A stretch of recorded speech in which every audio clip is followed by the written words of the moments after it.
Quand on comprend que l'homme lui-même, son champ de vision, c'est panoramique, voilà, le druide panoramix, voilà, la vision globale et générale, voilà, et que pour nous les hommes, cela s'exprime en mètres carrés, en carrés, voilà, et dont le mètre il est de référence. On me demandait pourquoi il manque le pyramidion en haut de la pyramide d'Égypte. Ben, c'est le secret du mètre, voilà.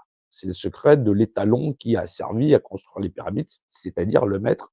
Donc le mètre, c'est pas quelque chose qu'on a découvert que au début du siècle dernier, fin du siècle dernier ou celui d'avant, mais une référence qu'on retrouve dans beaucoup d'endroits archéologiques, à là où on y retrouve aussi toutes les autres constantes universelles, comme ça, que sont pi, 3,14, ou le théorème de Pythagore, ou celui de Thalès, alors qu'ils n'étaient pas nés ils n'étaient pas nés des milliers d'années avant. Donc il y a bien le théorème de Pythagore et celui de Thalès, et des milliers d'années avant qu'il y ait Pythagore ou Thalès.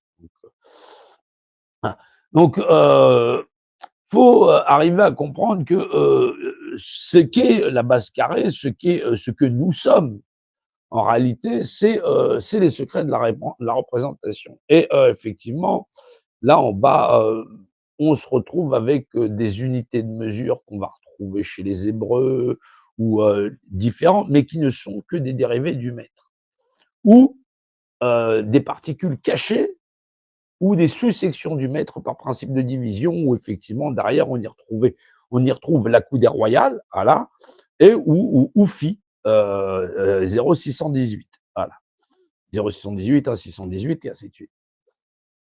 Donc bien sûr que les unités de mesure, elles étaient connues, elles sont connues depuis très longtemps. On veut effectivement les grands édifices qui sont présents sur cette planète et qu'on ne saurait dater tellement ils sont vieux et âgés. On nous dit ça a 5000 ans, 6000 ans, 7000 ans. Ça en aurait 10 000 que ça ne changera rien. Ce serait toujours pi 3,14, ce serait toujours 0,618, et comment ça se fait que c'est encore les mêmes constantes qu'on utilise encore aujourd'hui? Parce qu'il y a des gens qui le savaient, ils ont juste décidé de le, de le vulgariser, c'est-à-dire de le rendre public à une majorité de la population parce qu'ils en avaient l'utilité, tout simplement. Voilà, et puisque pour produire, il fallait qu'il soit dans les normes. C'est pareil pour votre timbre-poste, les feuilles à 3, à 4 et ainsi de suite. Tout respecte la suite de Fibonacci. Exactement. C'est devant vos yeux, les gens ne le voient pas. Il y en a partout, partout, partout, partout, partout. Il n'y a pas d'endroit où c'est pas conçu de cette manière-là.